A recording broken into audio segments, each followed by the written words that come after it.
anything's possible. So you've been the CEO, Opus in the beginning years, thinking about it, and then think about the time we went through with some challenges for premium wine, and then you get into like 1990 vintage. It just was. It found itself. It was. Not only did it find itself, the whole wine industry found itself, especially premium wine, and you had this insane almost 15-year run where, let's be very honest, average businessmen and winemakers could have probably got away with it. Exactly. So you've been at the helm during a challenge. Here we had this economic tightening. People all of a sudden weren't emailing stores like the Wine Library saying, I need 10 six-packs of Opus. They weren't sure they needed a bottle, maybe a six-pack to keep their vertical going. What has happened in the last 36 months to your business under these challenges when $100 wine didn't become a layup? Well, we're part of the answer is we're fortunate to have such a wine that has such brand equity. Following. Yeah. So, but that's not a complete answer, and that's sort of not answering the question. We've seen a slowdown. People are eating in restaurants less frequently, and how much of your business is restaurant? Well, it has been historically 55 to 60%. We're down now about 40-45% restaurants. So has retail picked up that? Retail has picked up all of that. Interesting. So retail. I have a very interesting question for you, and this is a tough question. I don't want to, and you seem like such a lovely man that I feel like a jerk asking this. But as a retailer, I've always had this passionate fire in my stomach that when times got tough, retailers were going to bail out, wineries or be the good partner. And it always, for lack of a better word, pissed me off because I always felt in my gut that when things got good again, it goes back to that it goes back. And I was like, this blows. I'm here and I step up and I support. And as soon as things get, good again, I mean, and listen, I don't begrudge you, but I would love for you to answer it if you can. Do you feel that in a perfect world, when things do get better, will you probably have more distribution back on restaurant again? You love the restaurant distribution. You really do. Because do you feel that builds your brand? That's the. Am I able to debate in a world of like 2010 when we have things like Twitter and Facebook and social media and a totally different conversation and word of mouth infrastructure that restaurateurs no longer command the word of mouth as they once did? Well, how about this? Instead of having a sort of a two-choice world, we see this as a three-choice world. Direct to consumer And listen, I'll be very honest with you. As a true capitalist entrepreneur, it would not bother me at all. 00, Robert Parrish, if you guys did 100% of your business direct to consumer, because I'll be very honest with you. You guys take the risk. There's no reason you shouldn't have a direct relationship with the consumer. Doesn't bother me at all. What I had hoped, and what I hope long term in that world, that progressive retailers, people like we were and continue to be, can have a little form of more respect for being good partners, because I know when times get tough like this, we're the ones that step up. Yeah, I don't know if you would resonate with this, but my sense of Opus's long history in terms of developing business in the U.S. has been a great respect for the distribution channels and for retailers. In other words, we've never done any direct sales, and our belief and our approach for that has always been we want the retailer to have the business. And it was only recently. But the retailers would piss you off because they would start selling it close to cost and hurt the brand integrity. And so you'd have this So then you've got that tension. But we've really worked to maintain, and we think we've got really good distribution. Can I ask you a question? Sure. I thought you guys were always aggressive on the half bottle program. No. Is that just randomly I always got more than normal? You weren't making more than normal? No, we've made a small amount. We've always made a small amount. I just was lucky that I was getting it. Yeah? What you're saying is I'm lucky. Oh, yeah. Okay, I feel good about that. I think we can say that, yeah. I think we can agree on that. But I was curious about that because I always did have a good allocation of half bottles. We see this as a pendulum. We get a couple of years where people go crazy for half bottles. They go, you got to get us half bottles. Right, and then got it. And then all of a sudden nobody wants them. And so we never buy into that business more than just having a good amount. Let's talk about the average Joe. Okay. And this is not an answer I know the answer to, so I'm just trying to go, I'm enjoying this conversation, so I'm trying to make this very interesting for the people. It's not, is it that easy to get a tour at Opus One, or is it expensive? Help me. Okay. I mean, this is probably not the easiest question. No, it's fine.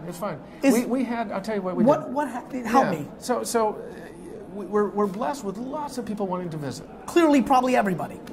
At some level. At some level. Fair enough. You're going to be humble. I won't be humble for you. Most people, especially in certain markets, you know, the Asian market, I couldn't imagine anybody coming to Napa from Japan and not wanting to. Literally, I don't even think they'd come to Napa if they couldn't go to Opus One. That's right. We have a very loyal following from there. That is correct. We got to the point by 2007 where there were so many people coming that it was ruining, or at least damaging, the experience that people were having. Because it became too chaotic? Because we don't sell any hats or shirts or corkscrews. Right. It's all about a tour where we want to talk winemaking with people who really want to know. Got it. So it's not a place to come and have a glass and have a party, although it's a very comfortable place to relax. Sure. And but it does look a little it's an amazing place, right? I mean, every time I drive by it, I still get a feeling. I promise you, I go to work there every day, and you still get a feeling. It's some buildings you get accustomed to. It is a wonderful, magical building. But there were so many people coming, and we used to have no reservations for tasting. You come in, you had to pay for a glass of wine, but anyone could walk in. And we got so many people walking in that the bar would be like this. You needed to create a filter. And you couldn't talk. So we set up reservations, and what that does is it tends, and there's nothing wrong with this other group, but you know, the big groups in the limo or the big buses that are wanting to have a really good time, which is terrific in Napa Valley. And you're thrilled for it. Just thrilled for it. But you needed a filter. But it's not quite right for what we're wanting to share with people at Opus. And so we put Does that concern you that somebody who just listened to that says, oh, that's an elitist answer? I hope not. I hope not. Right, I'm being serious. Because, I mean, I understand why somebody would think that, but I don't think that's your intent. It's not the intent. The intent is to meet the customer's desires and intent. And could anybody make a reservation? Sure. Oh, sure. So you're not Googling somebody's name? No. No, No, never do that. I'm kidding. No, anyone. You know, it's funny because people come in to me all the time and say, "Can you get me an Opus?" I go, "Just call." I see. So people who casually know you're the CEO, they're like, "Can you get me in?" And you're like, "Yeah, call the number." We sort of don't want to give away the idea. Well, it's pretty hard, but I can do it. Got it. But, it's one of those classics. Yeah. It's like Guilt Group, which is a website that sells, women's apparel. They have a velvet rope, but they don't really have a velvet rope. Just send an email. And part of the enjoyment is having, frankly, a slight exclusivity, a specialness of being in, because you don't want to sort of just. And what about the second one? Second wine is a fun whisper campaign wine. Yeah. It's a classic buffer brand. No question. So that everyone will make a blend. We want to make sure we make the best Opus possible. Some years there's wines that don't go in that blend. That's quite normal. How much are you making of those? Well, it varies. 01 we made 0 because it all went into 01. It was a great year. That's what we all want. It always works. So certainly the financial guys like it. Sure. The CFO was happy with that. He was like, "Let's go." Brilliant. Why can't we do that every year? That's right. But there'll be 10%, 5 to 10% of the wine. And you can only get that at the winery, right? That's I always thought you did that smartly. We're really I've always tried to that. finagle my way in and sell it retail, but I respect the marketing. Well, we have some determined Japanese who will come over and buy some and then resell in Japan. And we try. You gotta love their entrepreneurial spirit. I know. We sort of have mixed feelings about it, but it's really designed. When we say that we make one wine, it's for our own psychic focus, our own mental overture, which is the name of the second wine. Overture, yes. Only exists for Opus. It doesn't exist as a second wine. Yeah. And every couple of years we say, well, should we release it to the trade? And of course it would sell to the trade if we did. Of course it would. But then we would be suddenly doing two things. And we believe very firmly that the uniqueness of and the power of what we do. I think you should sell it exclusively at Wine Library. I mean, I was giving it a lot of thought. As a marketing guy, I thought that was a very... I hadn't thought of that, but... Is there any wild left turn or right turn? Is there any momentum for something that would surprise anyone? Sparkling raspberry? Yeah, like something like that. Is there any? No, it's you guys have really bunkered down. We've bunkered down, but we ask ourselves that question. We really do. I'm sure you do. You want to challenge yourself, right? We go offsite actually twice a year. We go away from the winery, just the winemaker and Roger and myself and the CFO and the sales guy. We go off, and we go, what if we made a wine? Is it kind of an excuse for you guys to get a cool vacation? Oh, yeah. Yeah, absolutely. I just want to make sure. Sure. Yeah. I've started coming up with those. Oh, I mean... I'm very creative. I need to go fishing for a month. We work hard. Yeah. For half an hour. Right. And then they just but we do challenge ourselves. We try and say, what would it look like? And this is where we came to the clarity of what we're doing with Opus One. I think we have a good focus about what's important about what we're doing, being serious about the wine we're making, the work in the vineyards, and the understanding that this kind of stuff isn't done in 5 years. It isn't done in 10 years. It's a marathon. It's a marathon. A lengthy commitment, and so we don't want to take our eye off that ball. I'm gonna end it with this. I'm very passionate about social media and the new web. I'm extremely passionate about the younger generation. I was a an operator buyer of a very large store at 22 years old, and I always felt that I was age profiled. So I always feel a lot of passion towards the 22 to 25-year-old sector. Yeah. How do you guys think about that demo? I mean, it's a very, you're talking about running a marathon. Yeah. A lot of your consumer, just on gut, just understanding the world, has got to be 35 and older. How much time, or in this new world where you can speak to them directly, not through a wine spectator, not through Robert Parker or wine enthusiast, what, if anything, have you guys started talking about that 21 to 30-year-old demo to make sure in a world where a 95 spectator is not going to mean what it meant 10 years ago, you're going to have genuine relationships. I'm sure that falls a lot under your world. What are you guys thinking about that 21 to 25-year-old, 21 to 30-year-old demo today? Yeah, well, clearly we think it's enormously important, and we don't dismiss it or ignore it.